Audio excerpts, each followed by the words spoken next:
Doctor مختار احمد فردین صاحب جو آل India mass society for پیس کے صدر ہیں. ڈاکٹر صاحب کی خدمات بہت وسیع ہیں جو اسکولوں میں، کالجوں میں، یونیورسٹیوں میں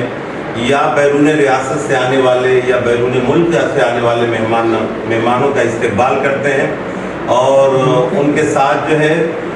ضیافت کا معاملہ ہو، وہ کہاں ہیں، کدھر ہیں، کس جگہ پہ ہیں، ان کی جو ہے خبر کرتے ہوئے ان سے جو ہے استفادہ کرتے ہیں، اور یہاں مقامی شعراء حضرات سے، مقامی ادیبوں سے ملانے کی کوشش کرتے ہیں. ماشاءاللہ جب آپ بینک کے مینیجر تھے اس وقت بھی انہوں نے جو ہے کافی اپنا دامے درمے سخنے ہر طریقے سے انہوں نے اردو کے لیے قربانیاں دیں، اور الحمدللہ ثم الحمدللہ جانے جاتے ہیں، سوشل میڈیا پہ بھی ہو یا اور بھی دیگر جگہوں پہ ہو. اور ماشاءاللہ قلم کے ذریعے ان کی 8 یا 10 کتابیں بھی آ چکی ہیں ماشاءاللہ. تو میں ڈاکٹر مختار احمد فردین صاحب کا دوست بھی ہوں، اور اس وقت ان کا جو ہے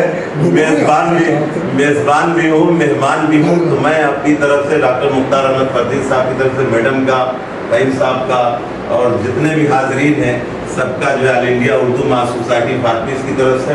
میں خیر مقدم کرتا ہوں اور استقبال کرتا ہوں. اور یقیناً آپ لوگوں کا آنا اس گھر کے اندر، اس اردو بھون کے اندر، یقیناً آپ کے لیے